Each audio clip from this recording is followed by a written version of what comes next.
पंजाब की सियासत इस वेले गरमाउणी शुरू हो गई है। उन्होंने सब नूं पता सी कि असी पंजाब के सारे मसले चुक के लोगों के सामने खड़े करने वाले हैं तो सारे ने खंभ फड़ ले। पार्टी दे 5-6 मोटे एजेंडे है। सब तो पहला पुलिस रिफॉर्म। अज दी डेट दे विच सारी पुलिस पंजाब दी नाल पॉलिटिशियन दे प्रॉपर्टी डीलिंग कर रही है। Reform police reform, thoroughly police reform, आज़ाद, किसी पॉलिटिशियन नाल कोई संबंध नहीं होएगा और टंग के सुट देंगे। पंजाब की नौजवानी नशे ने खा ली तो दूजे पासे तुसीं गल कर रहे हो कि रवायती नशा जिहड़ा उहनूं असीं पहल देवांगे, उहनूं असीं पंजाब दे विच दुबारा उहदे ठेके बनावांगे कि नीला नशा इन्ना को इन्होंने बेचा है, इन्ना को बेचा है कि सारी दुनिया बर्बाद कर दी। चीफ मिनिस्टर साहब दस तो दो लोगों को, वो 30,000 पेटी रोज़ की राजपुरे तो निकलती सी। चिट्टियां पग्गां वाले ने नीले नशे नाल मारिया ते ब्लैक च कौन बेचदे? मंत्री ते संतरी ते DSP ते SSP। पंजाब की सियासत में इस वेले एक होर चर्चा छिड़ी हुई है। टकसाली आगू कहते हैं ऐतकी असीं तीजा बदल दे के रवांगे। ये टकसाली कितों आए ने? ये सारे आए कितों ने? ये बादलों का हिस्सा सी, गुरु ग्रंथ साहब की बेअदबी का हिस्सा सी। गुरु ग्रंथ साहब जो रूड़ियां ते रुलदा सी उदों इन्हां नूं टकसाली नज़र नहीं आए। बादल सीटां हार गया, इन्हां नूं BJP ने उंगल देती पिछों। बादल बदनाम हो गया, उन्होंने पता भी बादल साडे यूज़ नहीं हो सकता हुण ते कोई होर खड़े करो, क्योंकि सिखां नूं तां उन्हां नाल लैके चलना। सिख वोट उन्होंने चाहिए है। उन्होंने खड़े करते इन्हां नूं उंगल देती। हुण ये मैनूं दसो भी ये टकसाली कित्थों हो गए? जिथे सच्चा शब्द घड़िया जाता है, घड़िए शब्द सच्ची टकसाल, तो ये आपदे आप टकसाली किवें कह सकते? मैनूं ये तो दसो पहला कौन है टकसाली? इन्हां दे पोतले खोल के सुट देंगे। हुण नवजोत सिंह सिद्धू नूं लैके भी नवीं चर्चावां छिड़ियां होईयां ने, तुहाडा की कहना है? ना नवजोत सिद्धू अज कांग्रेस छड्ड के किसे जाण वाला। सारियां क्यास राइयां, सारे ड्रामे, सारी पब्लिसिटी स्टंट है, ऑल इज स्टंट। ये रवायती रूपती पार्टियां पूटियां छड्डो तुसीं। We are not bothered. साडी रेवोल्यूशन लोगों की रेवोल्यूशन है, इनू कोई नहीं रोक सकता दुनिया। 2022 हले दूर है पर पंजाब की सियासत हुणे गरमाउणी शुरू हो गई है। नवीं पार्टियां का गठन भी शुरू हो गया। साडे नाल अज चरण सिंह सिद्धू ने नवी पार्टी का गठन किया, शेरे पंजाब विकास पार्टी। किहड़े मसले पार्टी वालों चुके जाणगे, किवें पार्टी चोणां दे विच उतरेगी? सिद्धू साहब, सब तो पहला तो वड्डा सवाल यही है कि पंजाब की सियासत इस वेले गरमाउणी शुरू हो गई है तो दूजे पासे नवी पार्टी इस मौके पर किस मनोरथ के नाल तुसीं बना के लैके आए हो? पंजाब की जिहड़ी सियासत गर्म हुई है ना जी, वो इस पार्टी की होंद तो आन करके ही हुई है। उन्होंने सब नूं पता सी कि असी पंजाब के सारे मसले चुक के लोगों के सामने खड़े करने वाले हैं तो सारे ने खंभ फड़ ले। They knew it. उन्होंने पता सी कि असी जिहड़ा देखो साडा उन्हां पार्टियां नाल कोई संबंध नहीं, वो जो मर्जी करन। उन्होंने मैनूं एक गल दा सलूशन दस देन कि WTO का उत्थे पास हो गया, इको मंडी होएगी इंडिया की। उन्हों का सलूशन की है? दिल्ली जाके धरने मारांगे। दिल्ली जाके धरने नाल सलूशन? तुसी आपदी किसानी नूं किवें संभालोगे? अगले साल जटां दा की होऊगा? उन्हां दा झोना ते कणक कौन चुकूगा? तुसी उन्हां नूं गाइड करो, पिंड पिंड जाके गाइड करो, डिवर्सीफाई करो। उन्हां नूं कहो भाई 1 किला भिंडी बीज ला, 1 किला करेले बीज ला, 10 लाख दे निकलते हैं। सेल कौन करेगी? सरकार। कमाद ला ला, 3 लाख का गुड़ सानू दे जी। This is what they should be guided for. और यूनिवर्सिटियां दे तुहाडे जिहड़े एग्रीकल्चर इंस्पैक्टर ने नकली दवाइयां बेच रहे, नकली बीज बेच रहे, हाँ जी, और सारे उहदे च इनवॉल्व ने। बजाए कि किसानां नूं जाके गाइड करन 9 तो 5 बजे तक खेतां 'च खड़े होण कि आ बीज आ बीज आ बीज आ ना बीज आ बजाउण। This is how things. Sidhu साहब जे गल करिए पार्टी जिहड़ा तुसीं गठन किया नवीं पार्टी का, ये पार्टी किन्हां लीहां ते चलेगी? की इहदा ढांचा हैगा? लोकां तक किवें पहुँच होवेगी? क्योंकि इस वेले एक पार्टी नूं खड़ा करना उहदे लई भी एक बड़ा वड्डे पद्धर ते फाइनैंसिस की भी जरूरत पैंदी है, मैन पावर की भी जरूरत पैंदी है। किवें पार्टी एक्ट करेगी? देखो जी, पार्टी दे 5-6 मोटे एजेंडे है। सब तो पहला पुलिस रिफॉर्म्स। अज दी डेट दे विच सारी पुलिस पंजाब दी नाल पॉलिटिशियन दे प्रॉपर्टी डीलिंग कर रही है। ਹਜ਼ਾਰਾਂ ਕਰੋੜਾਂ ਦੀਆਂ ਕਲੋਨੀਆਂ ਕੱਟ ਰਹੇ ਨੇ ਐਸਐਸਪੀ। ਡਾਕੂਮੈਂਟਸ ਦਊਂਗਾ ਅਗਲੇ ਹਫਤੇ। ਹਜ਼ਾਰਾਂ ਕਰੋੜਾਂ ਦਾ ਰੇਤਾ ਵੇਚ ਰਹੇ ਨੇ ਪਾਰਟਨਰ ਨੇ ਵਿੱਚ ਐਸਐਸਪੀ, ਹਰ ਖੱਡਾਂ 'ਚ ਪਾਰਟਨਰ, ਹਰ ਜ਼ਿਲ੍ਹੇ 'ਚ। ਸਭ ਤੋਂ ਪਹਿਲਾਂ ਸੁਧਾਰ ਪੁਲਿਸ ਦਾ, reform, police reform, thoroughly police reform, ਆਜ਼ਾਦ, ਕਿਸੇ ਪੋਲੀਟੀਸ਼ੀਅਨ ਨਾਲ ਕੋਈ ਸੰਬੰਧ ਨਹੀਂ ਹੋਏਗਾ ਔਰ ਟੰਗ ਕੇ ਸੁੱਟ ਦਿਆਂਗੇ। ਇਹ ਨਹੀਂ, ਮੈਨੂੰ ਦੱਸੋ ਪੰਜਾਬ 'ਚ ਕੀ ਨਹੀਂ ਹੋਇਆ? ਕੋਈ SHO ਸਸਪੈਂਡ ਡਿਸਮਿਸ ਹੋਇਆ? ਕੋਈ ਸਿਪਾਹੀ ਡਿਸਮਿਸ ਹੋਇਆ? ਕਿਵੇਂ ਲੋਕਾਂ ਨੂੰ ਕੁੱਟ-ਕੁੱਟ ਕੇ ਮਾਰਿਆ? 13 ਸਾਲ ਦੀ ਬੱਚੀ ਨੂੰ ਤੁਸੀਂ ਕਰੰਟ ਲਾਓ, ਉਹਦੇ ਪਿਓ ਦਾ ਮਰਡਰ ਹੋਇਆ ਅਤੇ ਤੁਸੀਂ ਕੋਈ ਐਕਸ਼ਨ ਨਹੀਂ ਲਓ। 302 ਦਾ ਪਰਚਾ ਦੇ ਕੇ ਅੰਦਰ ਕਰ ਦਿੰਦਾ ਉਸੇ ਦਿਨ, ਜੇ ਅਸੀਂ ਹੁੰਦੇ ਤਾਂ। ਇਹ ਸਾਰੇ ਸੁਧਾਰ ਲਿਆਉਣੇ ਪੈਣੇ। Responsibility, deputy commissioner will be answerable, police will be made under deputy commissioner to function the old days. his ACR will be written by the deputy commissioner। हाँ जी, the deputy commissioner will be answerable to the government। सब तो पहला police reforms, then comes the health। You know what is happening in the health, I need not to tell कि नकली दवाइयाँ, नकली लेबोरेटरियाँ, वैसे ही Covid का पॉजिटिव टेस्ट नहीं जा रहे, फिर 5 लाख का पैकेज देंगे, किसी से कोई एक्शन नहीं। मैं एक वीडियो पहला पाई सी नकली शराब बारे कि नीला नशा इन्ना को इन्होंने बेचा है, इन्ना को बेचा है कि सारी दुनिया बर्बाद करती।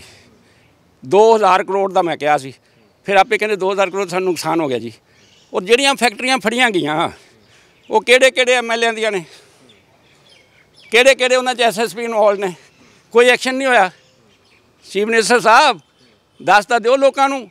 ਉਹ 30,000 ਪੇਟੀ ਰੋਜ਼ ਦੀ ਰਾਜਪੁਰੇ ਤੋਂ ਨਿਕਲਦੀ ਸੀ, 30,000 ਪੇਟੀ ਰੋਜ਼ ਦੀ ਬਟਾਲੇ ਤੋਂ ਨਿਕਲਦੀ ਸੀ।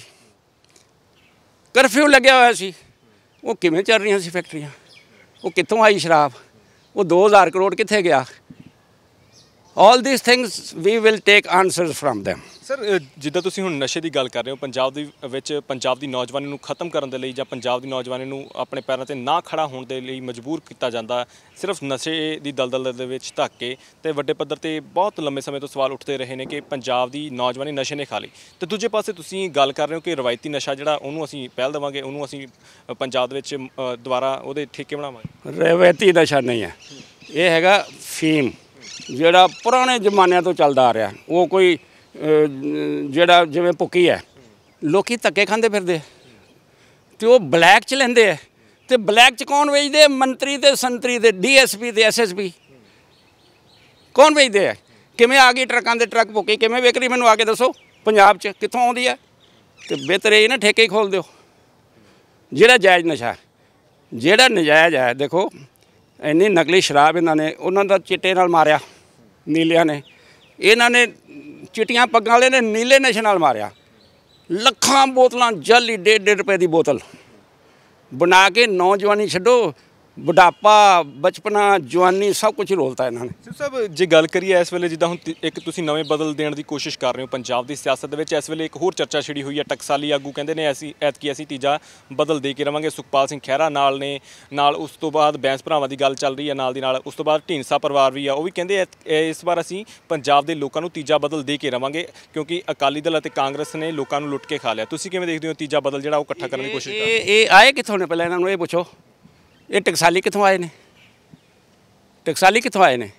ਇਹ ਸਾਰੇ ਆਏ ਕਿੱਥੋਂ ਨੇ? ਇਹ ਬਾਦਲਾਂ ਦਾ ਹਿੱਸਾ ਸੀ, ਗੁਰੂ ਗ੍ਰੰਥ ਸਾਹਿਬ ਦੀ ਬੇਅਦਬੀ ਦਾ ਹਿੱਸਾ ਸੀ। ਗੁਰੂ ਗ੍ਰੰਥ ਸਾਹਿਬ ਜਦੋਂ ਰੂੜੀਆਂ 'ਤੇ ਰੁਲਦਾ ਸੀ ਉਦੋਂ ਇਹਨਾਂ ਨੂੰ ਟਕਸਾਲੀ ਨਜ਼ਰ ਨਹੀਂ ਆਏ। ਉਦੋਂ ਟਕਸਾਲ ਇਹਨਾਂ ਦੀ ਕਿੱਥੇ ਗਈ ਸੀ?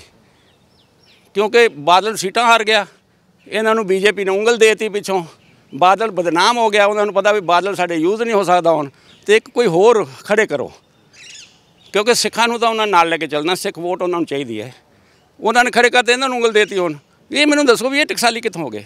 ਟਕਸਾਲ ਦਾ ਮਤਲਬ ਪਤਾ ਕੀ ਹੁੰਦਾ? ਜਿੱਥੇ ਸੱਚਾ ਸ਼ਬਦ ਘੜਿਆ ਜਾਂਦਾ, ਘੜੀਏ ਸ਼ਬਦ ਸੱਚੀ ਟਕਸਾਲ। ਅਤੇ ਇਹ ਆਪਦੇ ਆਪ ਨੂੰ ਟਕਸਾਲੀ ਕਿਵੇਂ ਕਹਿ ਸਕਦੇ? ਮੈਨੂੰ ਇਹ ਤਾਂ ਦੱਸੋ ਪਹਿਲਾਂ, ਕੌਣ ਹੈ ਟਕਸਾਲੀ ਇਹਨਾਂ 'ਚ? ਇਹਨਾਂ ਦੇ ਪੋਤਲੇ ਖੋਲ੍ਹ ਕੇ ਸੁੱਟ ਦਿਆਂਗੇ। ਸਿਰ ਸਾਹਿਬ, ਜੇ ਅਸੀਂ ਗੱਲ ਕਰੀਏ ਹੁਣ ਪੰਜਾਬ ਦੀ ਸਿਆਸਤ ਭਖਣੀ ਸ਼ੁਰੂ ਹੋ ਗਈ ਹੈ 2022 ਨੂੰ ਲੈ ਕੇ, ਕਿਉਂਕਿ ਕਰੋਨਾ ਮਹਾਮਾਰੀ ਦੇ ਦੌਰ ਦੇ ਵਿੱਚ ਲੋਕੀ ਸਿਆਸਤ ਜਿਹੜੀ ਸੀ ਸਾਰੀ ਠੰਡੀ ਪਈ ਸੀ।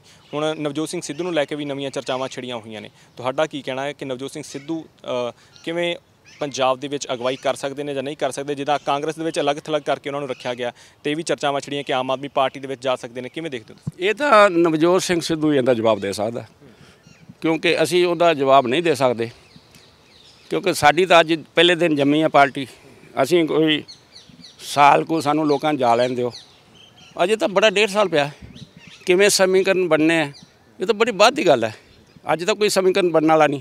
ਨਾ ਨਵਜੋਤ ਸਿੱਧੂ ਅੱਜ ਕਾਂਗਰਸ ਨੂੰ ਛੱਡ ਕੇ ਕਿਸੇ ਚਾਹਣ ਵਾਲਾ। ਸਾਰੀਆਂ ਕਿਆਸ ਰਾਈਆਂ, ਸਾਰੇ ਡਰਾਮੇ, ਸਾਰੀ ਪਬਲਿਸਿਟੀ ਸਟੰਟ ਹੈ। All is stunt with Aam Aadmi party is not to be seen on the ground at all. ਦੇਖੋ ਦਿੜਬੇ 'ਚ ਹਰਪਾਲ ਚੀਮੇ ਦਾ ਏਰੀਆ, ਇੱਕ ਨੌਜਵਾਨ ਜੱਟ ਦਾ ਮਰਡਰ ਹੋਇਆ, ਜ਼ਮੀਨ ਦੀ ਉਹਦੇ ਕੋਲ ਸਟੇ ਹੈ, ਲਾਕਡਾਊਨ ਹੈ, ਕਰਫਿਊ ਲੱਗਿਆ ਹੋਇਆ, ਉਹਦੀ ਜ਼ਮੀਨ ਵਹਾਤੀ ਪੁਲਿਸ ਨੇ। ਉਹ ਜੇ ਬੱਚਾ ਗਿਆ ਤਾਂ ਉਹਨੂੰ ਉੱਥੇ ਮਾਰਤਾ। 1.5 ਮਹੀਨਾ ਹੋ ਗਿਆ, FIR ਰਜਿਸਟਰ ਹੈ 7 ਬੰਦਿਆਂ 'ਤੇ, ਇੱਕ ਵੀ ਬੰਦਾ ਅਰੈਸਟ ਨਹੀਂ ਕੀਤਾ ਅੱਜ ਤੱਕ ਪੁਲਿਸ ਨੇ। ਆਈ ਸਪੋਕ ਟੂ SSP, ਕਹਿੰਦਾ ਜੀ ਇਨਕੁਆਇਰੀ ਚੱਲ ਰਹੀ ਹੈ, ਪਹਿਲਾਂ ਅਰੈਸਟ ਕਰੋ। ਦੇਖੋ ਸਾਰਾ ਰਿਕਾਰਡ ਖਤਮ ਕਰਤਾ। ਬੰਦੇ ਅਰੈਸਟ ਕਰਨੇ ਸੀ, ਉਹਨਾਂ ਤੋਂ ਆਇਡੈਂਟੀਫਿਕੇਸ਼ਨ ਕਰਾਉਣੀ ਸੀ ਜਗ੍ਹਾ ਦੀ, ਉਹਨਾਂ ਦੇ ਹਥਿਆਰ ਫੜਨੇ ਸੀ, ਉਹਨਾਂ ਦੀ ਆਇਡੈਂਟੀਫਿਕੇਸ਼ਨ ਕਰਾਉਣੀ ਸੀ, ਸਾਰਾ ਕੰਮ ਖਤਮ ਕਰਤਾ। ਰੁਪਈਆ 25-30 ਲੱਖ ਲੈ ਕੇ ਪੁਲਿਸ ਵਾਲੇ ਬੈਠੇ ਨੇ। ਹਰਪਾਲ ਜੀ ਮੈਨੂੰ ਮੈਂ ਟੈਲੀਫੋਨ ਕੀਤਾ, ਉਹ ਤੇਰਾ ਹਲਕਾ ਦਿੜਬੇ ਦਾ, ਤੂੰ MLA ਹੈ, ਤੂੰ ਆਪੋਜੀਸ਼ਨ ਦਾ ਤੂੰ ਮੈਂਬਰ ਹੈ, ਤੇਰੇ ਹਲਕੇ 'ਚ ਮਰਡਰ ਹੋਇਆ ਤੇ ਪੁਲਿਸ ਭਰਦੀ ਨਹੀਂ। ਕਹਿੰਦਾ ਮੈਂ ਕੱਲ੍ਹ ਕਰਾਂਗਾ ਜੀ। ਉਹਨੂੰ ਪੁੱਛੋ ਜਿਹੜਾ ਹਰਪਾਲ ਜੀ ਮੈਨੂੰ ਇਹ ਹੋਈ ਕਿ ਨਹੀਂ ਹੋਈ, ਤੇ ਇਹਨਾਂ ਨੂੰ ਪੁੱਛੋ ਕੌਣ। ਸਿੱਧੂ ਸਾਹਿਬ, ਜੇ ਇਸ ਵੇਲੇ ਮੌਕੇ ਦੇ ਨਜ਼ਾਕਤ ਨੂੰ ਸਮਝਦੇ ਹੋਏ ਗੱਲ ਕਰੀਏ, ਜਿਹੜੀ ਵੀ ਨਵੀਂ ਪਾਰਟੀ ਉੱਭਰਨ ਦੀ ਕੋਸ਼ਿਸ਼ ਕਰਦੀ ਹੈ, ਰਵਾਇਤੀ ਪਾਰਟੀਆਂ ਦਾ ਅਕਸਰ ਇਹ ਰਵੱਈਆ ਰਹਿੰਦਾ ਕਿ ਨਵੀਂ ਪਾਰਟੀ ਨੂੰ ਉੱਭਰਨ ਨਾ ਦਿੱਤਾ ਜਾਵੇ। ਤੁਸੀਂ ਸ਼ੁਰੂਆਤ ਦੇ ਵਿੱਚ ਗੱਲ ਕੀਤੀ ਕਿ ਸਾਡੀ ਪਾਰਟੀ ਆਉਣੀ ਸੀ, ਇਸ ਕਰਕੇ ਪਹਿਲੀ ਰਵਾਇਤੀ ਪਾਰਟੀ ਨੂੰ ਡਰ ਸੀਗਾ ਤੇ ਇਸ ਕਰਕੇ ਉਹਨਾਂ ਨੇ ਸਰਗਰਮੀਆਂ ਤੇਜ਼ ਕਰਤੀਆਂ। ਤੁਹਾਡੀ ਪਾਰਟੀ ਕਿਵੇਂ ਲੋਕਾਂ 'ਚ ਵਿਚਰੇਗੀ ਤੇ ਨਾਲ ਦੀ ਨਾਲ ਜੇ ਹੁਣ ਵੀ ਰਵਾਇਤੀ ਪਾਰਟੀਆਂ ਕੋਸ਼ਿਸ਼ ਕਰਨਗੇ ਦਬਾਉਣ ਦੀ ਤਾਂ ਕੀ ਰਣਨੀਤੀ ਹੈ? ਅਸੀਂ 88 'ਚ ਮਾਨ ਅਕਾਲੀ ਦਲ ਮੈਂ ਹੀ ਬਣਾਇਆ ਸੀ। ਮੈਂ ਅੰਮ੍ਰਿਤਸਰ 'ਚ ਆਫਿਸ ਖੋਲ੍ਹਿਆ ਸੀ, 12 ਨੰਬਰ ਦੁਕਾਨ ਅੰਮ੍ਰਿਤਸਰ ਇੰਟਰਨੈਸ਼ਨਲ ਹੋਟਲ ਦੇ ਵਿੱਚ, ਔਰ ਮੈਨੂੰ ਬੜੇ ਥ੍ਰੈਟ ਵੀ ਆਏ ਸੀ, ਤੈਨੂੰ ਕਿਉਂ ਨਾ ਸੋਧ ਦਿੱਤਾ ਜਾਏ, ਤੂੰ ਮਾਨ ਦਾ ਮਾਮਾ ਲੱਗਦਾ, ਫਲਾਣਾ ਲੱਗਦਾ। I never bothered and I carried on। ਖੰਡ ਪਾਠ ਰਖਾਇਆ, ਛੋਟੇਪੁਰ ਆਇਆ, ਵਾਲੀ ਆਇਆ, ਮਾਨ ਦੇ ਪੇਰੈਂਟਸ ਆਏ, ਸਾਰੇ ਯੂਨੀਵਰਸਿਟੀ ਦੇ ਸਟੂਡੈਂਟਸ ਆਏ, ਇਹ ਨਾਰੰਗ ਸਾਹਿਬ ਜਿਹੜੇ ਬੈਠੇ ਲੈ ਕੇ ਆਏ 500 ਸਟੂਡੈਂਟ। ਤਾਂ we brought a revolution from there. ਹੁਣ ਤਾਂ ਲੋਕੀ ਉਸ ਤੋਂ ਵੀ ਜ਼ਿਆਦਾ ਤੰਗ ਨੇ। ਹੁਣ ਤਾਂ ਬੱਚਾ ਤੰਗ ਹੈ, ਘਰ 'ਚ ਰੋਟੀ ਨਹੀਂ ਮਿਲ ਰਹੀ, ਬੱਚੇ ਨਸ਼ੇ 'ਤੇ ਲੱਗੇ ਹੋਏ ਨੇ, ਮਾਵਾਂ ਧੱਕੇ ਖਾਂਦੀਆਂ ਫਿਰਦੀਆਂ ਨੇ। I don't want to use that word. What is happening, ਕਿਵੇਂ ਉਹ ਰੋਟੀ ਕਮਾ ਕੇ ਲਿਆਉਂਦੀਆਂ। ਸ਼ਰਮ ਆਉਣੀ ਚਾਹੀਦੀ, ਸਾਨੂੰ ਬੜੀ ਸ਼ਰਮ ਆਉਂਦੀ ਇਸ ਗੱਲ ਦੀ। ਇਹ ਰਵਾਇਤੀ ਪਾਰਟੀਆਂ ਪੂਟੀਆਂ ਨੂੰ ਛੱਡੋ ਤੁਸੀਂ। We are not bothered. ਸਾਡੀ ਰੈਵੋਲੂਸ਼ਨ ਲੋਕਾਂ ਦੀ ਰੈਵੋਲੂਸ਼ਨ ਹੈ, ਇਹਨੂੰ ਕੋਈ ਨਹੀਂ ਰੋਕ ਸਕਦਾ ਦੁਨੀਆ ਤੱਕ। ਫਾਈਨੈਂਸਿਸ ਦੀ ਗੱਲ ਕਰੀਏ, ਫਾਈਨੈਂਸਿਸ ਦੇ ਮੈਂ ਪਹਿਲਾਂ ਵੀ ਜ਼ਿਕਰ ਕੀਤਾ ਕਿ ਕੀ NRI ਭਰਾਵਾਂ ਦੀ ਸਪੋਰਟ ਹੈ, ਕੀ ਪੰਜਾਬ ਦੇ ਵਾਸੀਆਂ ਦੀ ਸਪੋਰਟ ਹੈ, ਕਿਵੇਂ ਪਾਰਟੀ, ਕਿਉਂਕਿ ਫਾਈਨੈਂਸਿਸ ਦੀ ਜ਼ਰੂਰਤ ਬੜੇ ਵੱਡੇ ਪੱਧਰ ਤੇ ਪੈਣੀ ਜੇ ਪਾਰਟੀ ਨੂੰ 1 ਸਾਲ ਦੇ ਵਿੱਚ ਖੜਾ ਕਰਨਾ, ਕਿਉਂਕਿ 2022 ਜੇ ਸਿਆਸੀ ਤੌਰ ਤੇ ਦੇਖੀਏ ਤਾਂ ਜ਼ਿਆਦਾ ਦੂਰ ਨਹੀਂ, ਤਾਂ 1 ਸਾਲ ਦੇ ਵਿੱਚ ਪਾਰਟੀ ਨੂੰ ਖੜਾ ਕਰਨਾ ਬੜੇ ਵੱਡੇ ਸਟਰਕਚਰ ਨੂੰ ਕ੍ਰੀਏਟ ਕਰਨ ਦੀ ਲੋੜ ਹੁੰਦੀ ਹੈ। ਤੇ ਕਿਵੇਂ ਹੈਲਪ ਹੋ ਰਹੀ ਹੈ, ਮਦਦ ਕਿਵੇਂ ਹੋ ਰਹੀ ਹੈ? NRI ਵੀਰਾਂ ਦਾ ਸਾਥ ਹੈ। ਬਹੁਤ ਟੈਲੀਫੋਨ ਆ ਰਹੇ ਨੇ ਤੇ ਮੈਂ ਉਹਨਾਂ ਨੂੰ ਬੇਨਤੀ ਕੀਤੀ ਕਿ ਸਾਨੂੰ ਕੋਈ ਪੈਸਾ ਨਹੀਂ ਚਾਹੀਦਾ। ਜਦੋਂ ਸਾਡੀ ਇਲੈਕਸ਼ਨ ਹੋਏਗੀ ਨਾ, ਇੱਕ ਸੀਟ ਤੇ 100 ਆ ਕੇ ਬਹਿ ਜਾਓ। They are doing it. ਉਹ ਤਿਆਰ ਬੈਠੇ ਹੈ, ਆਉਣਗੇ। 88 'ਚ ਤੁਹਾਨੂੰ ਸ਼ਾਇਦ ਨਹੀਂ ਪਤਾ, ਮੈਂ ਪਾਰਲੀਮੈਂਟ ਲੜੀ ਸੀ ਗੁਰਦਾਸਪੁਰ, 25,000 ਰੁਪਏ ਨਾਲ ਲੜ ਲਈ ਸੀ। 25,000 ਰੁਪਏ ਨਾਲ ਜਦ ਲੋਕ ਤੁਹਾਡੇ ਨਾਲ ਖੜੇ ਹੋ ਜਾਣ ਨਾ, ਪੈਸੇ ਦੀ ਕੋਈ ਜ਼ਰੂਰਤ, ਤੋਲ ਦਿੰਦੇ ਪੈਸਿਆਂ ਨਾਲ। ਮੈਂ ਅੱਖਾਂ ਨਾਲ ਦੇਖਿਆ 25,000 ਰੁਪਏ ਤੇ 8 ਗੱਡੀਆਂ ਤੋਂ ਕੋਈ ਮੇਰੀ ਗੱਡੀ ਨਾ ਲੈ, ਮੇਰੀਆਂ ਗੱਡੀਆਂ ਖੜੀਆਂ ਹੋ ਗਈਆਂ। ਉਹ 25,000 ਵੀ ਕਿਵੇਂ ਲੱਗ ਗਿਆ ਮੈਨੂੰ ਸਮਝ ਆਈ। ਤੋ ਲੋਕੀ ਰੈਵੋਲੂਸ਼ਨ ਲਿਆਉਣਗੇ, ਲੋਕੀ ਤੰਗ ਆਏ ਪਏ। ਤੇ ਕੀ ਹੁਣ ਇਸ ਵੇਲੇ ਨੋਮੀਨੇਸ਼ਨ ਆਪਾਂ ਕਹਿ ਲਈਏ ਵੀ ਲੋਕਾਂ ਦੀ ਭਰਤੀ ਚੱਲ ਰਹੀ ਹੈ, ਮੈਂਬਰਸ਼ਿਪ ਚੱਲ ਰਹੀ ਹੈ? ਹਾਂਜੀ, ਮੈਂਬਰਸ਼ਿਪ ਚੱਲ ਰਹੀ ਹੈ ਜੀ। ਅੱਜ ਲਾਂਚਿੰਗ ਤੋਂ ਬਾਅਦ I am going to every district, every block, every constituency. I got invitations, people are inviting me and I will be on the move. So ਇਹ ਸਿੱਧੂ ਸਾਹਿਬ ਸਾਫ਼ ਤੌਰ ਤੇ ਕਹਿ ਰਹੇ ਨੇ ਕਿ ਇੱਕ ਨਵਾਂ ਬਦਲ ਦੇਣ ਦੀ ਕੋਸ਼ਿਸ਼ ਕਰਾਂਗੇ ਤੇ ਸਾਫ਼ ਤੌਰ ਤੇ ਇੱਕ ਵੱਡੀ ਗੱਲ ਕਹੀ ਹੈ ਕਿ ਜੇ ਇਸ ਵੇਲੇ ਪੰਜਾਬ ਦੇ ਹਾਲਾਤਾਂ ਦੀ ਗੱਲ ਕਰੀ ਤਾਂ ਪੰਜਾਬ ਦੇ ਹਾਲਾਤ ਬੇਹੱਦ ਨਾਜ਼ੁਕ ਨੇ। ਸਿਆਸੀ ਰਵਾਇਤੀ ਪਾਰਟੀਆਂ ਜਿਹੜੀਆਂ ਨੇ ਉਹ ਹਾਲਾਤਾਂ ਨੂੰ ਸਮਝ ਨਹੀਂ ਰਹੀਆਂ, ਨਿੱਜੀ ਮਫਾਦ ਜੁੜੇ ਹੋਏ ਨੇ। ਸਾਫ਼ ਤੌਰ ਤੇ ਵੱਡੇ ਇਲਜ਼ਾਮ ਵੀ ਲਗਾਏ ਕਿ ਪੁਲਿਸ ਪ੍ਰਸ਼ਾਸਨ ਜਿਹੜਾ ਆ ਉਹਦੀ ਵੀ ਵੱਡੀ ਮਿਲੀ ਭਗਤ ਆ ਪੰਜਾਬ ਦੇ ਵਿਗੜੇ ਹੋਏ ਹਾਲਾਤਾਂ ਨੂੰ ਲੈ ਕੇ। ਸਾਫ਼ ਤੌਰ ਤੇ ਕਹਿ ਰਹੇ ਨੇ ਕਿ ਅਗਲੇ ਹਫ਼ਤੇ ਦੇ ਵਿੱਚ ਉਹ ਵੀ ਖੁਲਾਸੇ ਕਰਨਗੇ। ਫਿਲਹਾਲ ਦੇਖਣਾ ਹੋਵੇਗਾ ਕਿ ਇੱਕ ਨਵੀਂ ਪਾਰਟੀ ਜਿਹੜੀ ਅੱਜ ਸ਼ੁਰੂ ਹੋਈ ਹੈ ਕਿ ਇਸ ਨੂੰ ਲੋਕ ਸਵੀਕਾਰ ਕਰਦੇ ਨੇ ਜਾਂ ਨਹੀਂ, ਕਿਉਂਕਿ ਵੱਡਾ ਸਵਾਲ ਹੈ। ਰਵਾਇਤੀ ਪਾਰਟੀਆਂ ਅਕਸਰ ਜਦੋਂ ਨਵੀਂ ਪਾਰਟੀ ਆਉਂਦੀ ਹੈ ਕੋਈ ਤਾਂ ਉਸ ਨੂੰ ਦਬਾਉਣ ਦੀ ਕੋਸ਼ਿਸ਼ ਵੀ ਹੁੰਦੀ ਹੈ। ਜਿਵੇਂ ਆਮ ਆਦਮੀ ਪਾਰਟੀ 2017 ਦੇ ਵਿੱਚ ਨੱਪ ਲਈ ਗਈ ਸੀ, ਤਾਂ ਕੀ ਇਹ ਪਾਰਟੀ ਉੱਭਰ ਸਕੇਗੀ, ਕਿ ਲੋਕਾਂ ਤੱਕ ਪਹੁੰਚ ਸਕੇਗੀ? ਵੱਡੇ ਸਵਾਲ ਨੇ। ਫਿਲਹਾਲ ਗਰਭ ਦੇ ਭੇਦ ਦੇ ਵਿੱਚ ਨੇ, ਤਾਂ ਆਉਣ ਵਾਲੇ ਦਿਨਾਂ ਦੇ ਵਿੱਚ ਪਤਾ ਲੱਗੇਗਾ ਕਿ ਲੋਕ ਇਸ ਪਾਰਟੀ ਨੂੰ ਸਵੀਕਾਰ ਕਰਦੇ ਨੇ ਜਾਂ ਫਿਰ ਰਵਾਇਤੀ ਪਾਰਟੀਆਂ ਇੱਕ ਵਾਰ ਫਿਰ ਆਪਣੇ ਹਿਸਾਬ ਦੇ ਨਾਲ ਪੰਜਾਬ ਦੀ ਸੱਤਾ ਤੇ ਕਾਬਜ਼ ਹੋਣ ਦੇ ਵਿੱਚ ਕਾਮਯਾਬ ਹੁੰਦੀਆਂ ਨੇ। ਸਹਿਯੋਗੀ ਦਲਵੀਰ ਦੇ ਨਾਲ ਹਰਦੀਪ ਸਿੰਘ ਭੋਗਲ, ਸਪੋਕਸਮੈਨ ਟੀਵੀ, ਚੰਡੀਗੜ੍ਹ।